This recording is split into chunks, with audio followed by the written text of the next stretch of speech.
ngayon nga ay masusubukan itong ating bangkang binili sa Romblon mga boss. At ayan na, ready na yung ating mga baon, damit, at syempre may kumot.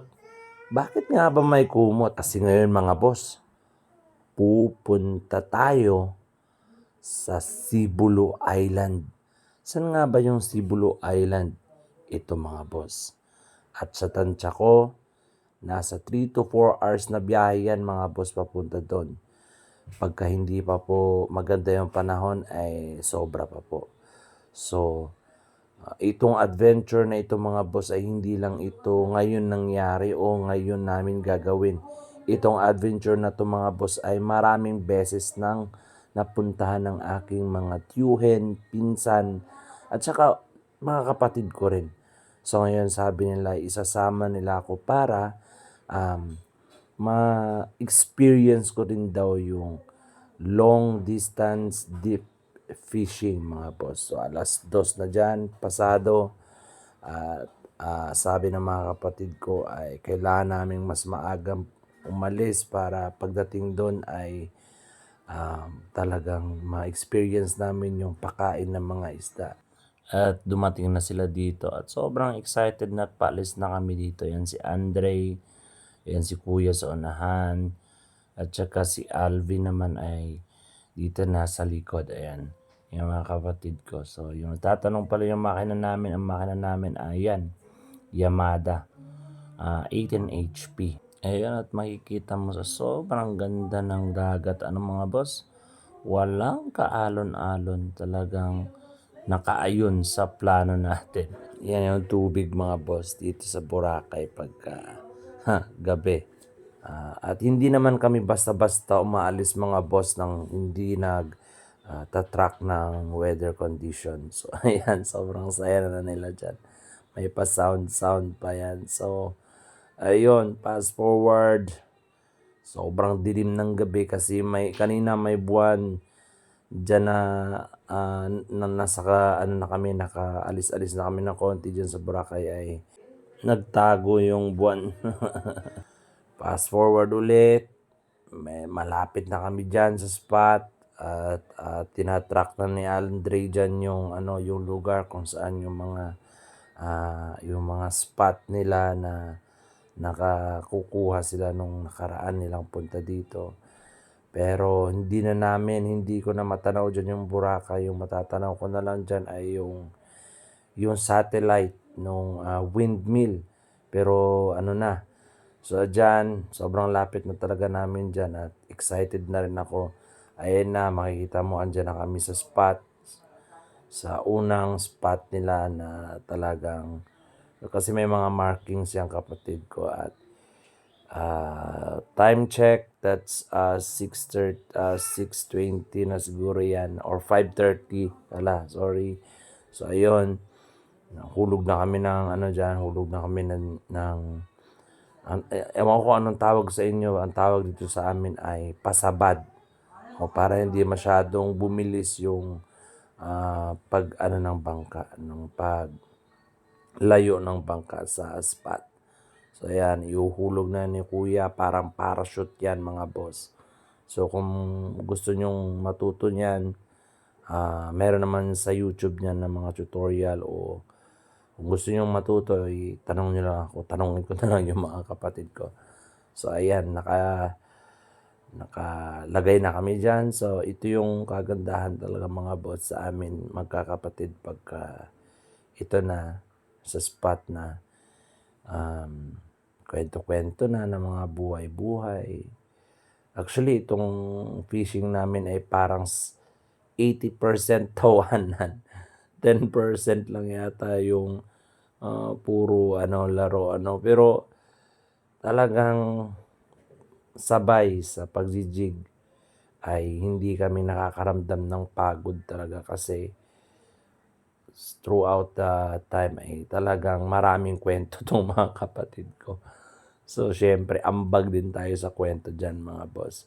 So, fast forward, hindi kami, may strike kami nung morning kaso mauubos yung aming time sa so, papalipas oras, may dala naman kaming pain.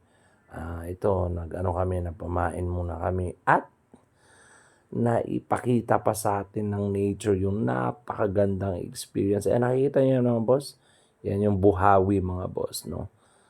So malayo naman sa amin yan, hindi naman kami na ano dyan, pero ubulan na ng konti. So ayan yung beauty boss pag nasa adventure ka ay talagang marami kang tutunghayan sa gitna ng dagat. Sabi nga ay, ika nga ay ilang percent lang yung land. Why don't you go sa dagat para ma-explore yung other percent? So ito na yung first strike namin mga boss. First day yan. Hapon na yan, I think around 2 o 2-3. First strike, first fish on ni Alvin yan. So sobrang saya namin dyan. At ayan na, pampagana na yan. Pero hapon na kami boss, hapon na kami na fish on dyan. At talagang, ito kay Alvin na rod ay overhand yan. So, maganda. Ito yata, hindi kasi ako talagang ano sa pangalan ng mga isda. Pero, ewan ko lang kung ruby snapper ba yan. Comment nyo na lang kung ano tawag sa inyo yan. So, fast forward, natapos yung isang araw namin at wala kaming tulog dyan, wala kaming pahinga dyan, pero talagang sulit yung experience, ang saya. So, ginawa namin dyan, yun first ay syempre magpapahinga muna kami at sabi ko nga kanina sa video ay doon kami magpapahinga sa Sibulo Island at maraming mababait na tao dito sa Sibulo Island. So, ayun, naiparking na nilagay muna namin yung bangka dyan habang low tide pa. At buti na lang ay meron tayong flashlight nung papunta sa tabi, meron palang mga sea urchin. At nakikita mo yan mga boss, yung mga parang kawayan na yan boss ay ano nila, seaweed plantation, no? Ang ganda. So, second day na yan mga boss, fast forward. So, positive pa rin kami dyan, makakahuli kami ng marami. So, ayan. Sobrang nag-enjoy talaga kami sa lugar. At napakaganda pa rin ng panahon. Tinatrack pa rin namin kung may paparating na masamang panahon. So far, maganda yung panahon dyan. So, proceed tayo sa ating goal, no? So, ayan. Fishing ulit. At sa second day naman, ang may strike dyan ay si Kuya Andy ang may strike dyan. Fish on tayo dyan. Yung ibang huli hindi namin na videohan, no? So kasi nagtitipid din ako ng battery at konti lang yung mga power bank na dala namin. Ayun.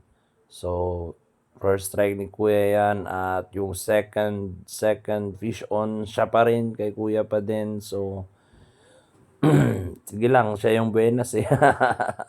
Wala tayo magagawa. Ayun.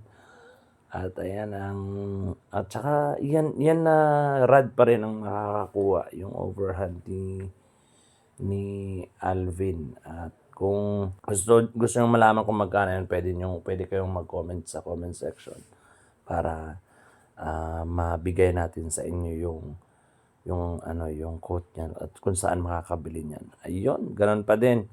Parang kapatid yata to ng nahuli ni Kuya kanina. So, grabing experience. Makakahuli ka ng isda na napaka-fresh. Makakaulam ka namang isda na mga fresh. Ayan. Fast forward, nakita namin na truck ng mga kapatid ko na medyo lalakas siya ng hapon. So, mahihirapan kaming umuwi pagka lumakas pa to. At medyo talagang naguluhan ako kung nasaan na yung Boracay dyan. Akala ko nga mawawala na yata kami. Saan ba yung Boracay dyan? So, dyan, pauwi na kami dyan mga boss. Puro kwentuhan na, puro kalukuhan na. At medyo lumalakas na din yung panahon sa yung dagat. So, sabi ko ay malapit na rin na tayo. Ayan na.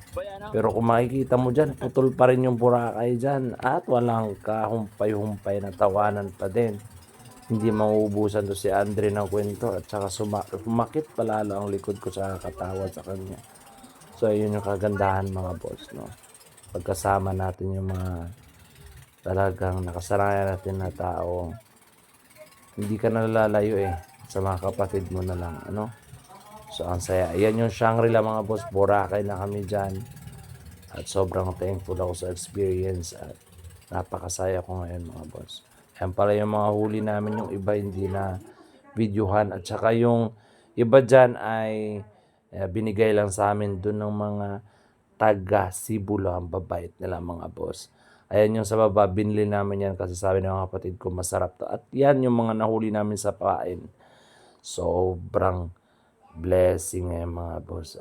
At shoutout pala sa mga nakajami namin dun sa Sibulo, kila Kuya Cosme. Maraming salamat po talaga. Salamat.